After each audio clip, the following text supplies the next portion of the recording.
My name is Maria, and I am a 50-year-old waitress living in a small town where everyone knows each other's business. I have spent years serving coffee and sandwiches at the local diner, feeling like the world is slipping past me as I watch the younger customers chatter excitedly about their lives.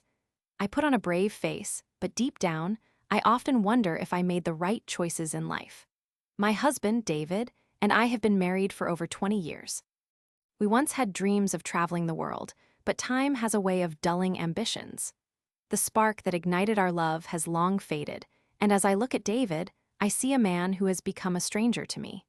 There are days I question if he still cares about me, or if he is living a lie just as I am.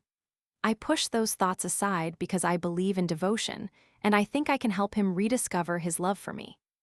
But everything changed one ordinary evening when I discovered a text on David's phone that shattered my entire world.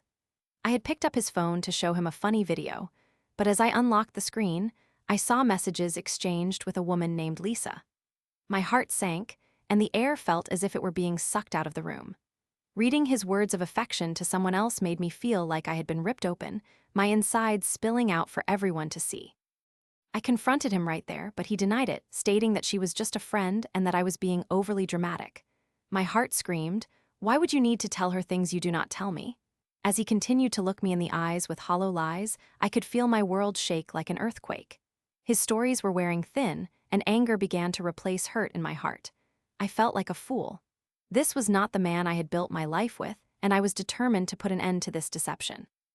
However, my plans for confrontation fell flat as I failed to catch him in the act, and his carefully crafted facade continued to disguise the betrayal.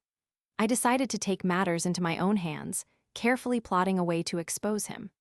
I started following him after work, believing the truth was hiding in plain sight.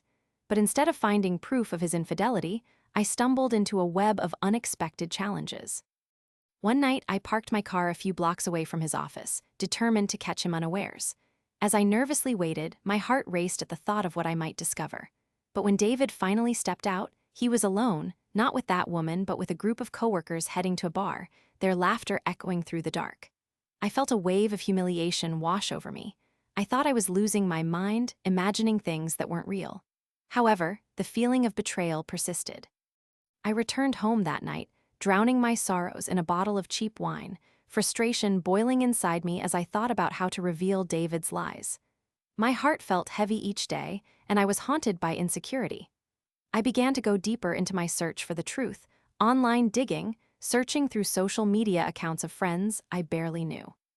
I felt like a detective, but no matter how much evidence I gathered, my attempts to confront him only turned into arguments, with his skilled manipulation always twisting the narrative back to me.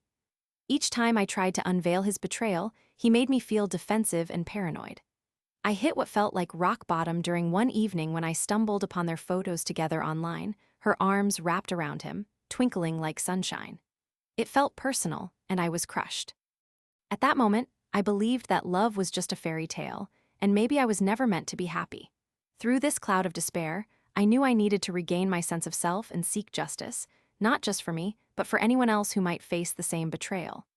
I resolved to create a plan that would not only expose David, but also pay him back for the pain he brought into my life. I began honing my skills while waiting tables, paying attention to the things other patrons discussed. I learned about how infidelity could lead to public embarrassment when exposed online. I gathered knowledge from each conversation, plotting my course of action with a sense of purpose. I bought subtle recording devices, using unconventional ways to capture my husband's interactions. I sought the help of a mutual friend who was unaware of my situation, asking them to lend me their phone for my plan. Under the guise of curiosity, I had my friend strike up a conversation with David. I watched from afar as they laughed together like old pals. It was enough for me to sneakily afford David a sense of comfort, while I set the stage to crumble his universe. I could feel the tension building within me each time I set my plan in motion. When the moment finally arrived, I felt like I was living in a suspenseful movie. I had set up my phone to record David's conversation when he met Lisa for an illicit rendezvous. As I listened in hidden fury, my heart raced faster than ever.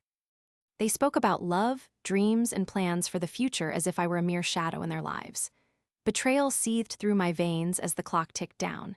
When I had finally gathered enough evidence, there was no holding back. I organized a gathering, inviting close friends and family while preparing a specific moment where I would unveil the truth. When the day arrived, I felt a whirlwind of anticipation, mixed with dread. Everyone gathered around the living room, the conversation buzzing, and soon it was time for the performance of a lifetime. I shared tales of our stories and good times, allowing them to believe in our seemingly perfect relationship. My heart thumped loudly in my chest as I prepared to expose David. As I pressed play on my phone, the room fell silent, and the sound of David's sweet words to Lisa pierced the air like arrows. I paused, letting the weight of the situation sink in, feeling sinister satisfaction as shock washed over David's face.